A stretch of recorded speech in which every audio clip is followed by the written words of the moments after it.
আমি তাইবা আক্তার ইমা, consultant psychologist, মাইন্ডওয়েজ। আজকের ভিডিওতে আমি কথা বলবো আমাদের ব্যক্তিগত যত্ন, সেলফ কেয়ার নিয়ে। বর্তমান সময়ে ব্যস্ততম জীবনে আমরা প্রায় সবাই আমাদের সারাদিনের কাজ নিয়ে এতটাই ব্যস্ত থাকি যে নিজেদের জন্য কিছুটা সময় বের করা অনেক ক্ষেত্রেই কঠিন হয়ে পড়ে। ব্যক্তিগত, পারিবারিক, পেশাগত ও সামাজিক দায়িত্ব পালন করতে গিয়ে আমাদের নিজেদের প্রয়োজনগুলোই অনেক ক্ষেত্রে উপেক্ষিত থেকে যায়। কিন্তু এইভাবে চলতে থাকলে আমরা একটা সময় মানসিক চাপ অনুভব করি, বার্ন আউট ফিল করি, স্ট্রেসড হয়ে যাই। একজন ব্যক্তির শারীরিক ও মানসিক সুস্থতা ধরে রাখতে নিজেদের প্রতি যত্ন নেওয়া অত্যন্ত জরুরি।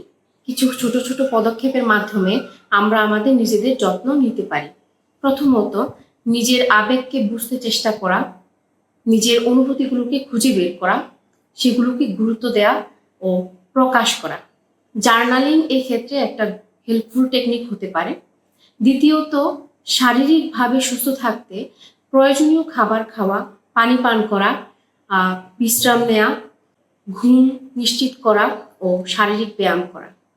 এতে আমরা প্রয়োজনীয় শক্তি পাই ও আমাদের মন প্রফুল্ল থাকে।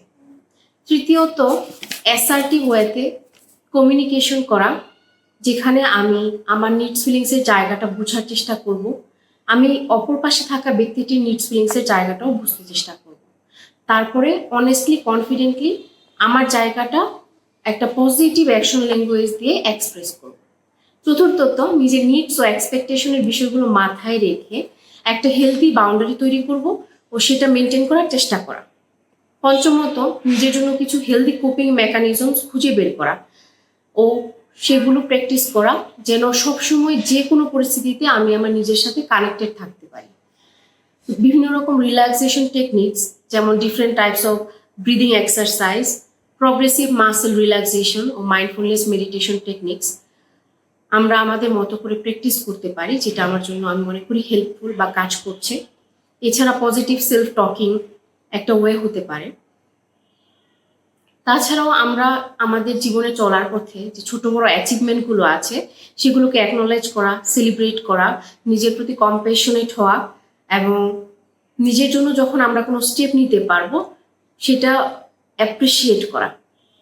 একজন ব্যক্তি যখন নিজের জন্য সময় বের করেন এবং নিজের শারীরিক ও মানসিক স্বাস্থ্যের যত্ন নেন, প্রয়োজনের জায়গাগুলো বুঝতে চেষ্টা করেন, অনুভূতিগুলো প্রকাশ করেন, হেলদি বাউন্ডারি সেট করতে পারেন এবং ইফেক্টিভ ওয়েতে কমিউনিকেশন করেন, তখন তিনি আরো অনেক বেশি আত্মবিশ্বাসী হন ও সুস্থ ও সুন্দর জীবনযাপন করতে সক্ষম হন।